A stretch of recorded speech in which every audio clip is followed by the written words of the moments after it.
तहसीन होता जा रहा है। मतलब सहन नहीं कर सकता कोई व्यक्ति कि अंबेडकर की आड़ लेके किसी तरह के एक आतंकवादी समूह भीमसेना, अजाक, फलाने ढिमाके ये बने।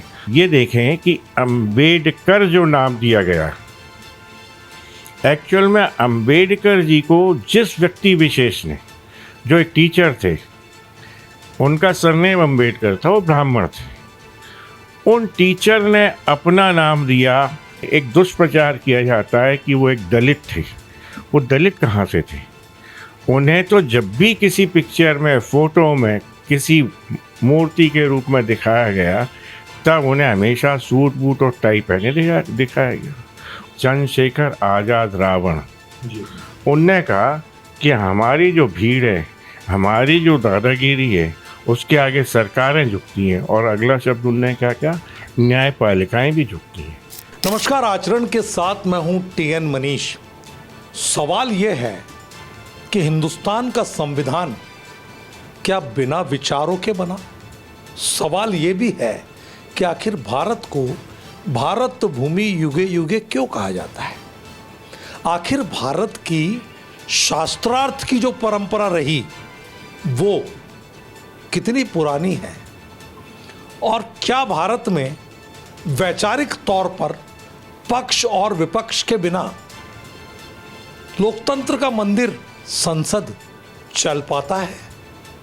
और उस संसद में विधि सम्मत तरीके से होने वाली हर बहस में क्या संविधान की आत्मा नहीं बसती है? इन तमाम विषयों का जिक्र अगर मैं कर रहा हूं तो उसके पीछे वजह बनी है ग्वालियर हाईकोर्ट खंडपीठ परिसर पर चल रही एक बहस जो डॉक्टर भीमराव अंबेडकर की प्रतिमा से सीधे जुड़ती है। इस प्रतिमा की स्थापना होगी या नहीं होगी, ये न्यायिक प्रशासन का अपना विषय है। लेकिन इस मुद्दे पर वकालत के पेशे से जुड़े अलग अलग दो वैचारिक धड़े हैं। एक समर्थन में है कि संविधान निर्माता हैं डॉक्टर अंबेडकर, उनकी मूर्ति लगनी चाहिए। एक पक्ष BN राव, जिनको राव कहा जा रहा है, वो मुख्य संविधान निर्माता माने जा रहे हैं दूसरे पक्ष के अनुसार। मेरे साथ मौजूद हैं हाईकोर्ट के सीनियर एडवोकेट और हाईकोर्ट ग्वालियर अभिभाषक संघ के पूर्व अध्यक्ष अनिल मिश्रा जी। अनिल जी का हम आचरण में बहुत स्वागत करते हैं। अनिल जी, किस तरह देख रहे हैं आप ये जो बात आई है? बार बार ये आरोप लग रहे हैं कि BN राव अचानक कहाँ से आ गए? BN राव अचानक नहीं आए। BN राव तो अंबेडकर से पहले से स्थापित थे, क्योंकि BN राव तो 46 में ही अपना काम कंप्लीट कर चुके थे और 47 में उनने, जब अंबेडकर संविधान सभा के सदस्य बने, उससे पूर्व ही 243 आर्टिकल लिख लिए थे। तो वो ने जो ड्राफ्ट किया था वही वर्तमान संविधान है आज। तो ये कैसे कह सकते हैं कि नहीं थे? हुआ क्या, उस व्यक्ति विशेष के साथ राजनीति जो चल रही थी, वोट की राजनीति, शासन की राजनीति, प्रशासन करने की राजनीति, उस कारण से अपने व्यक्तिगत स्वार्थों के तहत उस व्यक्ति के नाम को जबरन दबाया गया। और जिन लोगों ने कभी उस नाम को उठाने की कोशिश की या जो फ्रंट पे आने की कोशिश की, उनका बलपूर्वक, भयपूर्वक दमन किया गया। लेकिन आज कोई भयग्रस्त नहीं है। सभी समाज में, सभी पढ़े लिखे लोगों में ये मालूम है, लोगों को, सबको ज्ञान है इस भारत में कि BN राव साहब कौन थे। वही संविधान निर्माता थे और भविष्य में वही संविधान निर्माता कहलाएंगे। और भारत रत्न की उपाधि जो गलत दी गई है, उस उपाधि के एवज में भारत रत्न की उपाधि श्री BN राव साहब को प्रदान की जाएगी। आप ये इतने दावे से कैसे कह रहे हैं? क्योंकि इसके लिए एक पूरी प्रक्रिया है और हमारे यहाँ जैसे मैंने कहा कि शास्त्रार्थ की और एक वैचारिक तौर पर बहस की परंपरा है, आप तो बहस के पेशे से ही जुड़े हैं सीधे तौर पर, तो क्या लगता है कि आपके पास क्या वो तर्क, वो तथ्य, वो प्रमाण जो इस बात को साबित करें कि BN राव क्यों है संविधान लेखक? तर्क और कुतर्क और डिबेट, शास्त्रार्थ जो आप शब्द यूज कर रहे हैं, ये प्रथा पूर्व काल से, अनादिकाल से रही है और ये आगे भविष्य में भी रहेगी, वर्तमान में भी चल रही है। हम लोग तो रोजाना तर्क करते ही हैं और शास्त्रार्थी मान लें, उसे अपन डिबेट मान लें, लेकिन सवाल ये है कि सामने वाला पक्ष जो है ना, वो इसके लिए कभी सहमति ही नहीं दे रहा कि हम एक जगह बैठें। हम कहते हैं उन्हें, मैं अपनी चुनौती देता हूँ आपके माध्यम से कि जो चाहें इस भारत के जितने विदेशों के जितने विद्वान वो लाना चाहें सब बिठाएं और उनके सामने हम प्रमाण सहित ये साबित करने में सक्षम हैं कि स्वर्गीय श्री BN राव साहब ही संविधान के निर्माता हैं, उनके अलावा कोई और अन्य नहीं है। वो आए तो हमारे पास, हमें बुलाएं, कहाँ आना है, हम वो जहाँ बुलाएंगे हम वहाँ जाके साबित करके आएंगे प्रमाण सहित। 25 जून को पूरी कांग्रेस ग्वालियर में आ रही है सत्याग्रह करने के लिए। एक पत्रकार वार्ता MPCC में हुई, उसमें उस होर्डिंग का हवाला दिया गया, जो होर्डिंग यहाँ पर प्रशासन के द्वारा 3 स्थानों पे जो लगाई गई थी, जिसमें BN राव और अंबेडकर के बारे में वैचारिक तौर पर कुछ बिंदु लिखे हुए थे। आपको क्या लगता है कि ये वास्तव में क्या सामाजिक वैमनस्यता के लिए लगाए गए थे होर्डिंग? यही बड़ा दुर्भाग्य का विषय है। यही मैंने कहा ना कि उस व्यक्ति विशेष के नाम को, उसके आचार विचारों को, उसके संविधान को इसी तरह से दमन किया गया है जैसे आज प्रशासन दमन कर रहा है। जब उसके पोस्टर, पैम्पलेट स्वीकार करने में असमर्थता जाहिर कर रहा है प्रशासन, उन्हें उखाड़ के फेंक रहा है, तो इससे ज़्यादा दमनकारी नीति और क्या हो सकती है? यही दमन पूर्व में हुआ उनके साथ। तो ये प्रशासन की नीति गलत है और मैं इसके लिए जहाँ भी होर्डिंग्स उखाड़े गए हैं, क्योंकि उन होर्डिंग्स पे ऐसा कोई वैमनस्यता वाला कोई स्लोगन नहीं था, कोई एक शब्द नहीं लिखा गया था, किसी के विरुद्ध कुछ नहीं लिखा गया था। हम स्वतंत्र हैं, हम अपनी स्पीच देने में स्वतंत्र हैं, हमें आर्टिकल 19 ने दिए वो संविधान के। हम अपना धर्म मानने के लिए स्वतंत्र हैं, हम किसी महान विभूति को पूजने के लिए स्वतंत्र हैं। हमारी स्वतंत्रता में किसी दूसरे पक्ष को या प्रशासन को बाधा उत्पन्न करने का कहाँ अधिकार है? और उन पोस्टर पे मैं पूछना चाहता हूँ प्रशासन से, ऐसा क्या लिखा था या उन होर्डिंग्स पे ऐसा क्या लिखा था जो वैमनस्यता की परिभाषा में आता है? ऐसा अगर प्रशासन हमें बता देता है कि इस पोस्टर से वैमनस्यता फैलती है, तो मैं कहता हूँ कि मैं रोज़ पोस्टर लगवाऊंगा, पूरे ग्वालियर में नहीं पूरे मध्य प्रदेश में लगवाऊंगा, और अब प्रशासन उस पोस्टर को उखाड़ के देखे। मैं इसको भी चुनौती में देता हूँ। उसमें बुद्धिजीवियों के सामने कुछ सवाल छोड़े गए थे, तो क्या सवाल छोड़ना एक नागरिक या संगठन के मूल कर्तव्य अधिकार में नहीं आता? सवाल छोड़ना, सवाल पूछना, प्रश्न पूछना, ही तो शास्त्रार्थ है।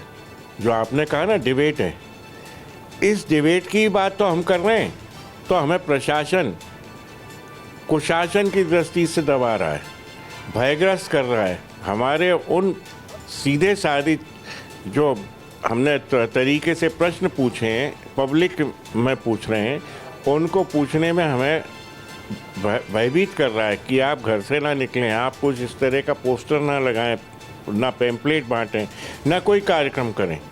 हमें हर चीज़ से रोका जा रहा है। हमें समझ में नहीं आ रहा कि ये इस तरह का एटीट्यूड क्यों अडॉप्ट कर रखा है। अगर वो लोग जो आप दूसरा पक्ष कहते हो, वो लोग इसका जवाब दे दें, हम जो प्रश्न पूछ रहे हैं, और वो हमसे प्रश्न पूछने के लिए स्वतंत्र हैं। हम चाहते हैं वो जितना प्रश्न पूछेंगे हमारे का जवाब देंगे, लेकिन इसको अब सहन नहीं करेंगे। अगर प्रशासन अब आगे भविष्य में इस तरह का कोई कृत्य करता है कि हम अगर पब्लिक में जाएंगे और किसी महान व्यक्तित्व, पर्टिकुलरली मैं व्यक्तिगत रूप से कहूँगा, BN राव की बात कर रहे हैं, तो BN राव साहब का कोई भी पोस्टर या कोई भी पैम्पलेट फाड़ा गया तो उसके लिए हम न्यायालय की शरण में जाएंगे और प्रशासन के खिलाफ जो भी आंदोलन होगा शांतिपूर्ण तरह से वो भी करेंगे। इस इसमें एक चीज़ और है कि हो ये रहा है कि लगातार अपनी बातें रखने के साथ साथ सोशल मीडिया में संयम खोया जा रहा है, और हो ये रहा है कि कहीं ना कहीं एक वैचारिक द्वंद्व या वैचारिक युद्ध के बजाय इसको व्यक्तिगत तौर पर भी देखा जा रहा है। कई ऐसी पोस्ट आई, जैसे फूल सिंह बरैया ने सामाजिक न्याय सम्मेलन के दौरान जो बयान दिए, दिग्विजय सिंह जी ने जो बयान दिए, इस तरह के बयानों से आपको क्या लगता है ये जातीय तौर पर विभेद की स्थिति नहीं पैदा कर? हाँ, ये प्रश्न आपका बिल्कुल करेक्ट है। और इससे पहले आपने एक प्रश्न और पूछा था कि कांग्रेस कोई आंदोलन सत्याग्रह कर रही है। तो मेरा कहना यही है कि जो राजनीतिक दल, जो सामाजिक दल हमारा विरोध कर रहे हैं, हमें रोजाना गाली गलौज कर रहे हैं, मारने पीटने के धौंस दे रहे हैं, और पब्लिक प्लेस पर खड़े होके एक सेमिनार करके, एक सभा करके ये कह रहे हैं कि BN राव कोई नहीं है, हम BN राव को नहीं जानते और हम लोग गलत हैं जो उनका नाम ले रहे हैं, हमें भयग्रस्त किया जा रहा है, तो मैं यही निवेदन करूँगा, हम तो उनके अगेंस्ट नहीं जा रहे ना, हम स्वतंत्र कर रहे हैं उन्हें। और जो राजनीतिक पार्टियां हैं वो तो इसलिए कर रही हैं क्योंकि आजकल फ्री हैं, बिल्कुल बेरोजगार हैं, कहीं शासन सत्ता तो है नहीं है, तो अब क्या करें, किस तरह से वोटों को अपनी ओर आकर्षित करें। अब देखिए, समाजवादी पार्टी, बहुजन पार्टी, भीम आर्मी, उनकी कौन सी आज़ाद पार्टी है, कांग्रेस, सभी पार्टियां तो इकट्ठी हो गई हैं क्योंकि ये ऑल आर बेरोजगार, इसलिए ये लोग सड़कों पे आके इसको विरोध कर रहे हैं। जबकि समझदारी की बात ये है, अगर राजनीतिक दल समझदार हैं तो और होना भी चाहिए कि ये मामला ना मेरे हाथ में, ना पब्लिक के हाथ में, ना उनके हाथ में, ये मामला न्यायालय का है। न्यायालय डिसाइड करेगा कि मूर्ति लगानी है अथवा नहीं लगानी। क्यों इस पर विरोधाभास पैदा कर रहे हैं? क्या इनके कहने से या मेरे कहने से मूर्ति लगेगी या न लगेगी, ये हम लोग निश्चित करने के हकदार नहीं है, ना हमारा अधिकार है। बार बार एक आरोप लग रहा है अनिल जी कि राष्ट्रीय स्वयंसेवक संघ और भारतीय जनता पार्टी इस पूरे BN राव मूवमेंट में आप लोगों को पीछे से सपोर्ट में है, एक तरह से एक पुश दे रही है। इस तरह की बात उस दिन भी आई सामाजिक न्याय सम्मेलन में, मैं खुद मौजूद था चैम्बर ऑफ कॉमर्स में। तो क्या ऐसा कुछ है? ऐसा कुछ मुझे तो प्रतीत नहीं हुआ, और ना मेरे से किसी ने संपर्क किया, और ना हमने किसी का सहारा लिया, ना सहयोग लिया। वस्तु स्थिति ये है कि ये लोग इसलिए आक्षेप लगा रहे हैं क्योंकि भारतीय जनता पार्टी या RSS का किसी सदस्य की कोई भी बात सामने नहीं आ रही, ना उनका कोई वक्तव्य आ रहा है इस मुद्दे पे, तो वो समझदारी का कार्य कर रहे हैं। जैसे हम लोग समझदारी से कोई गाली गलौच नहीं कर रहे, हम बिल्कुल अपने जो अधिकार, मूल अधिकार हमें संविधान ने दिए हैं, उनके तहत ही कार्य कर रहे हैं सारे। तो कहने का आशय ये है, भारतीय जनता पार्टी या RSS पे जो आक्षेप लग रहे हैं वो बिल्कुल सर्वथा नितांत गलत हैं और मनमाना पूर्ण रवैया अपना के लगाए जा रहे हैं, क्योंकि शासन उनका है, वही रूलिंग पार्टी है, उनके खिलाफ तो बोलना उनका फ़र्ज बनता है, तो वो बोलेंगे, लेकिन वो व्यर्थ है सब कुछ, उससे हमारा कोई लेना देना नहीं है। ये एक स्वतंत्र हमारी जनता का आंदोलन है। हम लोग कोई संगठन भी नहीं बनाए, हम लोग लेकिन मिडिल क्लास हैं, एजुकेटेड हैं, ये जानते हैं, लेकिन अब हम भयग्रस्त ना होके इस चीज़ को स्थापित करने पर 100% तैयार हैं कि स्वर्गीय श्री BN राव साहब ही इस संविधान के निर्माता हैं और उसका श्रेय उन्हें ही मिलना चाहिए। आपको लगातार ये सोशल मीडिया पर अलग अलग तरह की उपाधियों से नवाजा जा रहा है, अलग अलग तरह के आपके ऊपर तंज कसे जा रहे हैं, और ये भी कहा जा रहा है कि मानसिक तौर पर आप जो है अपना संतुलन खो चुके हैं, इस तरह की बातें आ रही हैं। और इन बातों के साथ में ये भी कहा जा रहा है कि आपका अपना कोई एक पॉलिटिकल एजेंडा है। देखिए, मेरा कोई पॉलिटिकल एजेंडा तो है नहीं, और ना मैं किसी पॉलिटिकल पार्टी का सदस्य हूँ। अगर कोई पार्टी मुझे अपना सदस्य मानती है तो मैं उसका धन्यवाद अदा करता हूँ, लेकिन अगर वो मेरे खिलाफ है तो मैं उसके अगेंस्ट ज़रूर बोलूँगा। लेकिन इस मुद्दे पे सर्वप्रथम ये मेरी पॉलिटिकल पार्टी है कि मेरा कर्तव्य है, मैं BN राव साहब को संविधान निर्माता घोषित करवाऊं और उनको भारत रत्न की उपाधि दिलवाऊं। ये मेरा और मेरे सारे पढ़े लिखे साथियों का यही प्रयास है। जहाँ तक सवाल है कि मेरे को कोई इलेक्शन लड़ना या कुछ नहीं, ऐसा कुछ नहीं है और ना मैं कुछ करूँगा इस तरह का। मेरी वकालत अच्छी है। मानसिक संतुलन मेरी फर्जी डिग्री की बात है तो भाई यार द्वार खुले हुए हैं कानून के। फर्जी डिग्री चेक करो, आरटीआई में मेरी डिग्रियां निकालो, उनको चेक करो, फर्जी पाई जाए तो ख़त्म हो जाएंगी चीज़ें। लेकिन मूर्ख लोगों की जमात है, कुछ नहीं करना चाहते, मुंह से बोलना है, अनर्गल बोलना है, गाली गलौज करना है। मानसिक संतुलन खराब है तो भाई चलो मेडिकल बोर्ड चलते हैं, मैं चलने तैयार हूँ उनके साथ। कौन का खराब है ये चेक करवाते हैं, उनका है या मेरा है। लेकिन वो इस पर भी सहमत नहीं होंगे। सिर्फ और सिर्फ बिगड़ पढ़े लिखों मूर्खों वाली बात, गाली गलौज करना, अनर्गल बातें करना, रात को 2-2, 3-3 बजे भयग्रस्त फ़ोन करना, ये उनके काम हैं। और मैंने इस तरह की सारी सूचनाएं एसपी साहब को दे रहा हूं और मुझे निश्चित ही विश्वास है कि इन सब पर एक दिन जब समय होगा तो एसपी साहब कार्रवाई करेंगे। किस तरह आप देख रहे हैं, क्योंकि बार बार ये बात भी आ रही है कि 2018 में ये हुआ, हमारे इतने लोग शहीद हो गए, 3 लोग मर गए, 2 लोग मर गए, फलाना हुआ, और अब ये जातीय हिंसा की तरफ बढ़ा रहे हैं मामले को। तो आपको लगता है कि हम सबकी जिम्मेदारी है कि समाज में सबसे पहले सामाजिक तौर पर सौहार्द और शांति बनी रहे? पहली बात तो ये कि उन्हें शहीद की उपाधि देना, कैसी गलत बात कर रहे हो। शहीद वर्ड यूज करेंगे उनके लिए? एक लुटेरे बलात्कारी लोग जो महिलाओं के साथ अन्याय कर रहे थे, जो लूटपाट कर रहे थे, गाड़ियों की तोड़फोड़ कर रहे थे, वो शहीद हैं? वो शहीद हो सकते हैं? नहीं, उनकी श्रेणी सिर्फ लुटेरों की है और जो अन्य अपराध उनने किए हैं उनकी है। उन पर उनकी एफआईआरें भी हुई हैं और वो मेरे पास मौजूद है सारी एफआईआर। उनने क्या क्या कृत्य किए हैं, यहाँ तक किए हैं कि उनने अंधी लड़कियों तक को नहीं छोड़ा मुरार में, उन सब के कभी कपड़े तक खींचे, बड़े मुश्किल में बच पाई उनकी इज्जत। उनने कितनी लूटपाट नहीं की, घरों में घुस के लूट करी है, तो उनको शहीद कैसे कह सकते हैं? वो कोई फौज का पार्ट है जो शहीद होने गए थे देश के लिए या किसी समाज के लिए शहीद हुए थे? नहीं, शहीद तो कभी नहीं हुए। और मैं एक बात और कहना चाहूँगा, इस पर भविष्य में बहुत बड़ी बात रखेंगे अपन कभी डिबेट, जब वो करना राजी हो तो, कि जो भी अम्बेडकरवादी हैं, जो उनको फॉलो करते हैं, मैं तो कहता हूँ वो शहीद नहीं, वो अंग्रेज़ों के फॉलोअर हैं और सिंस वेरी बिगिनिंग रहे। जब अंग्रेज शासन था, भारत स्वतंत्र नहीं हुआ था, तो आपको ये बात का ज्ञान होना चाहिए कि बाजीराव पेशवा की फौज जो 25,000 से अधिक थी, उसको हराने में 500 अंग्रेज़ों की सहायता किसने की थी? 500 अंग्रेज़ों को सहायता भीमा राव जो गांव है ना, उनके भीमा कोरा गांव के, जो अंबेडकर जी का गांव है, उसके आसपास के गांव के महारों ने ही अंग्रेज़ों की मदद करके महार सत्याग्रह के द्वारा उनको हराया था। तो यही सबसे बड़ा कलंक है। तो कहाँ अंबेडकर जी का अस्तित्व है? मैं तो समझ ही नहीं पा रहा। अंग्रेज़ों के साथ जो व्यक्ति मिला हुआ, साइमन कमीशन के सदस्य थे, वो अंग्रेज़ों के ही साथ मिले रहे हमेशा। उनका अस्तित्व है कहाँ? कहाँ है महानता उनके अंदर?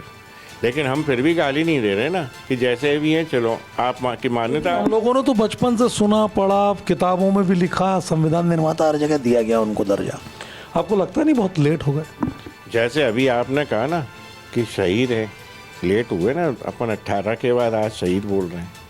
तो इसी तरह से किसी व्यक्ति विशेष का नाम दबा के और जबरन किसी व्यक्ति के सामने संविधान निर्माता लिख के कोई संविधान निर्माता नहीं हो जाएगा। आज संविधान निर्माता का फैसला होगा। इस पूरे भारतवर्ष की जनता ये फैसला करेगी कि वास्तव में संविधान निर्माता कौन है, अंबेडकर या स्वर्गीय श्री BN राव साहब। आपको क्या लगता है कि जिस तरह एक शुद्ध वैचारिक परंपरा के साथ, क्योंकि वकालत का एक नोबल प्रोफेशन, एक अच्छा प्रोफेशन है, लोगों को न्याय दिलाने का प्रोफेशन है, संविधान के साथ आप लोग चलते हैं, अब इसमें राजनीतिक दलों का आना, बाहरी संगठनों का कूदना और उनका इस तरह से आयोजन एक के बाद एक करना, प्रशासन की मनाही के बावजूद भी आयोजन करना, क्या लगता है कि इसका सही और सार्थक उपाय, हल क्या है? इसका सही और सार्थक उपाय ये ऊधम मचाना या आंदोलन करना, किसी को भयग्रस्त करना, गाली गलौज करना, जो मन में आए BN राव के खिलाफ बोलना या हमारे जो उनके सहयोगी, उनके फॉलोअर्स हैं उनके खिलाफ बोलना, ये कोई उसका हल नहीं है, ना उसका कोई उत्तर है। उसका उत्तर अगर आप राजनीतिक दल हैं, आपके सदस्य विधानसभा में भी हैं, संसद में भी हैं, और इसका सबसे बढ़िया उत्तर ये है कि माननीय दिग्विजय सिंह, उनके अन्य साथीगण, अन्य राजनीतिक दलों के सांसद इस मुद्दे पर पार्लियामेंट में क्यों नहीं बहस करना चाहते। हम अपनी जनता की तरफ से ज़्यादा जो डॉक्यूमेंटेशन है, प्रमाणीकरण है, वो हम आप सबको प्रोवाइड करेंगे, संसद में पटल पर रखेंगे। वहाँ से डिसाइड होना संसद का संविधान का असली निर्माता कौन है। हम तो तैयार हैं ना। आप क्यों नहीं संसद में ये प्रश्न उठाते जाके। यहाँ ग्वालियर में न्यायपालिका के खिलाफ आप दबाव बनाने की कोशिश कर रहे हैं, ये अपने आप में एक न्यायपालिका का अपमान है। एक तरफ आप कहते हो हम न्यायपालिका का सम्मान करते हैं, एक तरफ आप अपमान कर रहे हैं। तो इसलिए मेरा निवेदन है इन्हीं सभी राजनीतिक दलों से, जो इसका वास्तविक प्लेटफॉर्म है पार्लियामेंट दिल्ली में, वहाँ जाके इस क्वेश्चन पे जितनी डिबेट करनी है कर लें और हमारे को भी शामिल करें तो और अच्छा है, हमें अवसर दें इस बात। अच्छा, वो प्रारूप समिति के अध्यक्ष थे या संविधान के निर्माता? वो मेरे हिसाब से तो अध्यक्ष एक उन्हें सिंबॉलिक प्रारूप समिति का बना दिया था 47 में, सिंबॉलिक रूप से, क्योंकि एक इनाम देना था। 2 बार चुनाव हारने के बाद तीसरी बार कांग्रेस की मदद से वो चुनाव जिता के लाए, तो उन्हें एक सिंबल देना था, तो 47 में ही सदस्य बने, उसके बाद प्रारूप समिति के अध्यक्ष बने। तो उसका कोई महत्व नहीं है। हमें तो ये बता दें, ये सारे फॉलोअर्स कांग्रेस बता दें कि उनने कौन से आर्टिकलों की रचना की थी संविधान में, कौन से अनुच्छेद लिखे थे, और उनने क्या संविधान में ऐसा विशेष किया जो उनके नाम पे हो। बल्कि उनके द्वारा स्वयं यह एडमिट किया गया है, मैं उसे प्रमाणित रूप से उनकी पुस्तक से प्रमाण दे सकता हूँ कि वो संविधान के खिलाफ थे, उसको जलाने के लिए आतुर थे कि मैं इस संविधान को जलाना चाहता हूँ। बड़ा मुश्किल उन्हें रोका गया था उसमें। मेरे पास सारे प्रमाण हैं उनके, लेकिन ये लोग करना कहाँ चाहते हैं, क्योंकि प्रमाण सामने होंगे तो इनको निश्चित जवाब देना मुश्किल। हम तो आज भी इनवाइट कर रहे हैं और हम कह रहे हैं, इनसे बोल रहे हैं कि हम लोगों को इनवाइट करें, हम जाएंगे, इनके प्लेटफॉर्म पर जाएंगे, इनके स्थान पर जाएंगे, प्रमाण सहित जाएंगे। वो पूरा आपके चैनल के माध्यम से भी कहता हूँ मैं कि ये लोग जहाँ जाएँ वहाँ हमसे इस बात पे आराम से डिबेट करें। हम प्रमाण सहित स्थापित कर देंगे कि अम्बेडकर क्या थे और श्री BN राव साहब क्या थे। एक आखिरी प्रश्न है जो मेरी अपनी संस्था से जुड़ा है। सवाल ये है सर कि आपको पिछले दिनों से अब तक ऐसा कितनी बार लगा कि आचरण न्यूज़ पत्रकारिता के मानक सिद्धांतों के खिलाफ जाकर सामाजिक तौर पर माहौल बिगाड़ने का काम कर रहा है? देखिए, पत्रकारों की वास्तविक ड्यूटी जो है वो मैं आपको देख रहा हूँ काफ़ी समय से, जब से ये चालू हुआ है। मेरे हिसाब से और मेरे जो मत में ऐसा कोई कार्य नहीं कर रहे आप जिससे वर्ग विभेद फैले, वैमनस्यता बढ़े, आपस में जातिगत मतभेद बढ़े, ऐसा कुछ नहीं कर रहे। आप अपनी ड्यूटी परफॉर्म कर रहे हैं। दोनों पक्षों का जो भी है आपके पास ले रहे हैं, उस मटेरियल को जनता में दे रहे हैं। यही आज वर्तमान परिप्रेक्ष्य में हम कहें, मीडिया से कहें, किसी भी तरह से कहें, मोबाइल के द्वारा कहें, तो ये एक शास्त्रार्थ तो चल रहा है और ये एक अवेयरनेस आ रही है पब्लिक में। और इस अवेयरनेस का परिणाम ही होगा कि एक दिन कहीं ना कहीं बैठ के ये तय करना पड़ेगा, चाहे वो अपोजिट पार्टी हो चाहे हम लोग हों, कि वास्तविक संविधान का निर्माता कौन है और कौन उसका हकदार कहलाने का है कि वो संविधान निर्माता है।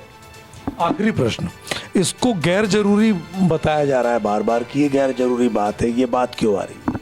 वो इसीलिए आ रही है गैर जरूरी कि उनके पास कोई प्रमाण ही नहीं है, बल्कि उनके जो प्रमाण हैं उन्हीं प्रमाणों से हम ये साबित करने में सक्षम हैं कि संविधान के वास्तविक निर्माता जिनने संविधान का निर्माण किया वो स्वर्गीय श्री BN राव साहब ही थे।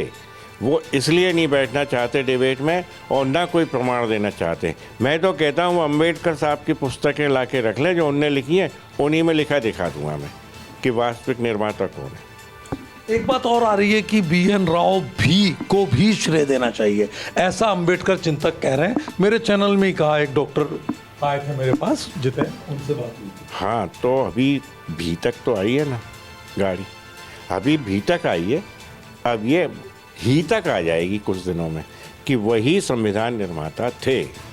और मैं इस चीज़ को और जो मेरे साथी हैं बहुत जल्दी इसी वर्ष के अंत तक काफ़ी कुछ आगे ले जाके और ये प्रमाण सहित साबित करेंगे, प्रमाणित करेंगे कि असली निर्माता जो संविधान के हैं वो BN राव साहब ही थे और उनका ही नाम स्थापित होगा इस रूप में और लिखा जाएगा हर संविधान की पुस्तक में।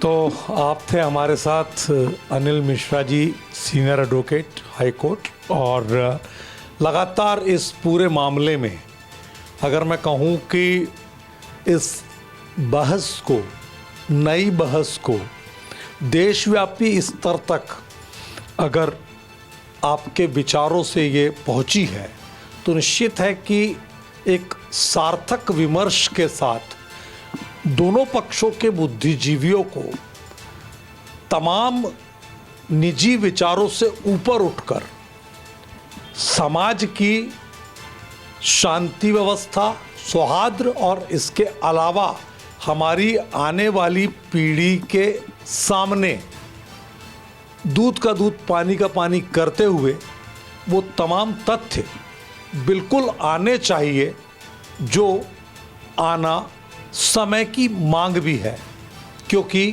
कहा जाता है इतिहास अपने आप को स्वयं दोहराता है। ऐसे में इस पूरी प्रक्रिया के तहत, इस पूरे विवाद के बीच में अगर हम संवाद का पुल बनाएंगे तो मुझे लगता है कि जिसके पास प्रामाणिकता की ताकत होगी उस पक्ष को बिल्कुल मान्यता मिलनी चाहिए। कैमरा पर्सन विक्की सिंह के साथ TN मनीष, आचरण न्यूज, ग्वालियर। देश दुनिया की सभी खबरें देखने के लिए जुड़े रहिए आचरण न्यूज से। आचरण न्यूज, हर कदम आपके साथ।